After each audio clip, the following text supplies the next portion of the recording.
All right. Cool. Go ahead and get started with kind of a brief overview of this paper. So hopefully everyone got a chance to kind of take a look at it. The title, Survival of the Fattest, Linking Body Condition to Prey Availability and Survivorship of Killer Whales. And why is this study important? Because the title, and if you read the abstract, a lot of what it sort of presents seems pretty self-evident. But first of all, things that we think are true, we actually need the data to kind of back that up and show that we can cite that that's actually true. So it's important, even things that we think are obvious, to collect that data and publish that. But there's also some other sort of nuances where one of them, with a small population size, such as the southern residents, if you're looking at just births and deaths, even though the number of births or deaths might have a huge impact on the population, there's really a fairly small number of those happening in a year. You might have 0, you might have 1, 2, or 3. And when you're looking for correlations between the number of births and deaths and other factors, such as specific salmon stocks, it can be hard to make those correlations when those numbers are so small. So by looking at something like body condition, we can get a much larger sample size, perhaps, up to the entire population if you're measuring every individual every year. And that gives you a lot more statistical strength to look for those correlations.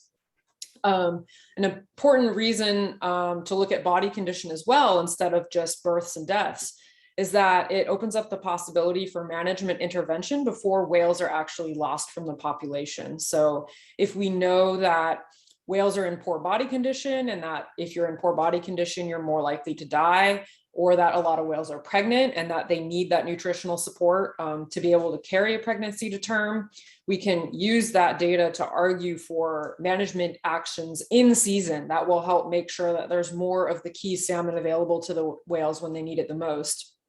And finally, so far in the scientific literature, it was only really coast-wide Chinook salmon that had been linked to southern resident killer whale demographics. So, John Ford published the study about 10 years ago showing that overall Chinook abundance is related to resident killer whale population growth and decline, both for southern and northern residents. But it hasn't ever been linked to a specific salmon stock where we can say, oh, when the Fraser River numbers go down, the southern resident population goes down, or that kind of thing. So this is getting down into more it doesn't quite get to the individual salmon stock level, but at least sort of the tributary or regional salmon stock level.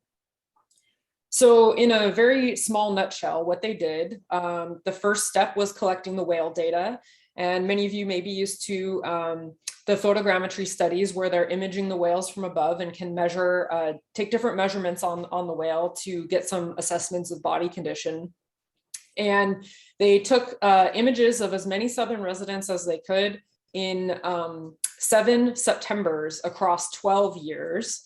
So looking at the same time of year, which is important when you're considering, when salmon might be returning. They found that eye patch ratio from previous studies is the best indicator of body condition. And so that's looking at, it's essentially how much is the eye patch from above kind of sticking out from the body, as opposed to that more sunken look, which accompanies them in poor body condition. And then they were looking at how individual whales changed in body condition from year to year across the years that they surveyed. The salmon data that they're comparing the whale data to came from what's called FRAM, which is a fishery regulation assessment model. And these are models that they use to estimate what salmon returns will be in the coming years, and they use them to help set fishery quotas. And at first, this was a little puzzling to me, like, why didn't they use actual salmon returns instead of the predictive returns, which can, in some years, can be far off from what actually happens. But the main reason for this is because of the predictive capability of that data. So if they are able to predict how many salmon are going to return, and they know that it's going to be a low run in the upcoming year, again, they can take some preventative management actions, as opposed to sort of when the salmon are returning, the numbers are already low, the whales are already in poor condition. So it gives them that sort of predictive capability. And again, they considered salmon from sort of 7 different regions, either like the Salish Sea, so all the runs kind of returning to that area, or a tributary such as the Fraser River or the Columbia River Basin. And then the modeling is sort of how they brought this all together. So they use sort of the eye patch data to define body condition classes and whales, likelihood of transitioning between those body conditions, which we'll talk about in a little more detail, I'm sure. Then they compared sort of a summary for each pod of how their overall body condition transitioned to each of those salmon groups to say, oh, in years when K-pod was overall in better condition or overall in worse condition, did that relate to any of these specific salmon measurements? And then finally, they came up with estimated mortality based on these body condition states for each sort of age sex class of the whales. So eye patch ratio, which they call EPR in the paper, is sort of illustrated in the bottom left whale photo there, where they're dividing the bottom width of the eye patch by the top width of the eye patch to come up with this ratio. And it's essentially, it's a measure of kind of their blubber reserves. And so that's why it has proven to be a really good indicator of overall body condition. And based on their data, they kind of did these best fit models to come up with curves of expected or average eye patch ratios for both males and females, because both age and sex of the whale will influence kind of their body condition. And one example highlighted by those orange circles was the decline of J17 in particular. So you can see in that first image, she was in the very best body condition. She was well above the expected average for her age. And then she experienced that steep decline over the next couple of seasons until she was deceased. So by looking at how individuals fall relative to sort of this aggregate average data, that can provide some insight into, the overall health compared to what we would expect for whale of a given age and sex. And they took this average data and developed what they were calling body condition classes, where the entire distribution around that average curve, they separated into 5 equal quantiles. So essentially, there's the lowest 20% of whales of a certain age sex class that would be considered the lowest body condition, and so on in kind of 20% chunks up to the very top 20% in the best body condition. So taking these overall body condition estimates and relating them to salmon abundance, this is a table that came from the supplementary info of the paper. And I thought it just provided a nice visual summary of kind of what they found, where the plus signs are really the key ones to focus in on, where, for instance, J-pod, there was a positive association in J-pod body condition between the Fraser River runs. And that in particular was the strongest relationship that they found out of any of these potential correlations. You can see that they also linked J-pod with the Salish sea stocks in general. And then L-pod was most significantly associated with the Puget Sound stocks. And K-pod didn't have any really strong associations, but when they looked at sort of their secondary models, and because there's a lot of error in the models, they did find some association between K-pod's body condition in September and the Puget Sound stocks as well. For all those question marks, there was basically no clear relationship in their data between body condition and in that particular salmon run, and then actually some negative relationships that they found. And those are not necessarily biologically significant, but really all those question marks and sort of negative relationships show that still this is a new method, and there's probably a lot of uncertainty and a lot of factors that are not being taken into account. For instance, perhaps the most important salmon runs aren't in here, or perhaps the salmon numbers from the FRAM model have too much variation compared to what's actually available to develop those correlations.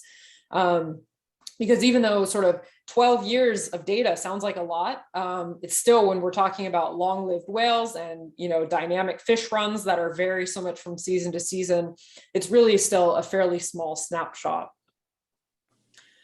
So looking at those most significant relationships, on the left was the probability of decline, and on the right is the probability of either improving or staying the same in terms of your body condition. The top two graphs are showing JPOD relative to the number of Fraser-Chinook. So each dot there is basically a summary of JPOD's overall condition, or how likely they were to decline in a given year relative to the number of Fraser River Chinook that was predicted from the Fram model for that year. And so you can see the significant relationship that they found, that as on the left, as the number of Fraser River Chinook goes up, the probability of JPOD declining goes way down.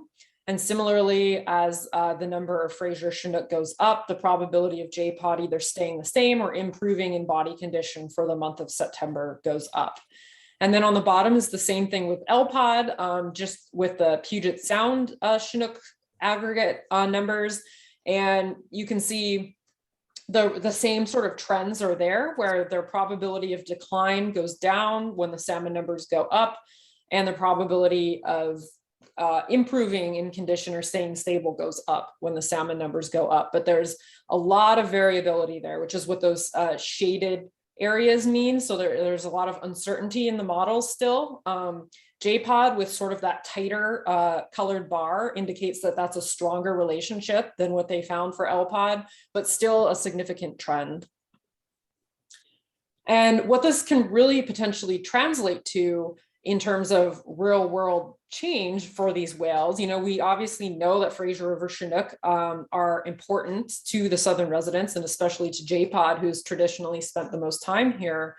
But you can say something like, when the Fraser River Chinook salmon, when the returns were over 750,000 fish, JPOD essentially had an 86% chance of either staying the same or increasing in body condition. And when that Fraser River Chinook abundance fell to below 347,000 fish, they only had a 37% chance of being an increasing or stable body condition. So this can potentially give us some really hard numbers when it comes to salmon management at the stock, or at least the tributary level, to say, this is what our recovery target needs to be to help support these whales and make sure that they're getting the fish that they need in these critical times of year. Then looking at probability of mortality, so this is basically considering the age sex class, so all calves and juveniles together, then young and old females and young and old males, and using the data that they had on sort of transitions between body classes, and more importantly, transition from body class to death. So they basically looked at all the deaths that occurred across those 12 years that they studied. And then they had body condition 1, which was that lowest quantile, all the way up to body condition 5 in the highest quantile. And what was the probability of a whale that fell into each of these categories of dying within that year? And you can see that in general, mortality risk is fairly low from year to year. It goes up as the whales get older, which makes sense, which I think, at the old females was like post-reproductive females. And then in general, being in body condition 1 has an increased risk of mortality compared to most of the other body conditions, where being in that lowest 20% is sort of a 2 to 3 times more likely to die than if you're in one of those next body classes. So we can talk about this a little bit more in detail as it related to J56, because she's sort of the first whale where this has come up, where they said, oh, she's a calf, she's under this age, she's fallen into body condition 1. What does that really mean? In terms of her likelihood to die, it's her mortality risk goes up, but it wasn't necessarily that she's on death's door, which I think is the way that, the news kind of got taken at first. And so it's definitely, we don't want to see any whales in those lower body conditions, but it's important to look at this data too, to see what does that really mean if a whale is in that body condition. And then interestingly, and we can circle back to this as well, they actually found an increased mortality risk for whales in the best body condition. So it's sort of You're in low body condition, your risk of mortality goes up. You're in sort of that 2, 3, 4 body condition class, your risk of mortality goes down. And then they saw this little peak for whales in their very best body condition, which is a really unexpected finding that we can return to as well. So now that they've done this study, what's next? What comes next for this type of research? So as I mentioned, because those FRAM salmon estimates are predictive, it can allow managers to make sort of in-season or pre-season decisions before potential declines in body condition happen. And this power would be really important to help prevent mortalities, because we know that even small numbers of deaths, especially of breeding females and that sort of thing, can have a really strong impact on the population. So if we can get some hard numbers in terms of how many salmon we need from which stocks at which time of year, that can greatly inform recovery actions and sort of season to season fisheries management. This was again, a very limited snapshot, really, just looking at whales' body condition in the month of September. And so expanding this to having measurements of the whale's body condition throughout the year would allow comparisons throughout different seasons. And as they increase their data sets, they can look at this at not just sort of the aggregate stock level, but potentially specific salmon stocks or specific runs, or even looking at other types of prey, chum, especially in the fall, we know to be very important. So they can sort of broaden this over time as they collect more data to look at a wider variety of potential prey correlations. And finally, the other interesting thing to come out of this is that there's really evidence from this that every pod should be treated as an individual management unit, because they didn't find the same correlations across all 3 pods. That really suggests that the demographics of what's happening within each pod might be driven by independent foraging strategies, which we already know that they use their habitat differently, with Ks and Ls going further south than J pod. But it's probably even more nuanced than that. And so that's an important thing to consider if we're looking at, for instance, K-pod. Why haven't they had any successful births, whereas we've had successful births in J and L pods? Maybe there's something about the way or time that they're foraging, where there's particular stocks that they are dependent on that is not allowing them to, have the body nutrition status that they need. So again, we can start looking at this rather than at a population level, at a specific pod level. And finally, we'll open it up to all your questions first, but a few things that originally came to my mind having read this paper and some potential topics for discussion. Why does that probability of mortality increase for when the whales are in their best body condition class? Why didn't they find any strong relationships with K-pod to any of their Chinook salmon indices? What does this mean for J56 with her vulnerable designation in light of all of this data? And what about that new study that claims the southern residents are not prey limited in the Salish Sea? And how does this study sort of counteract that?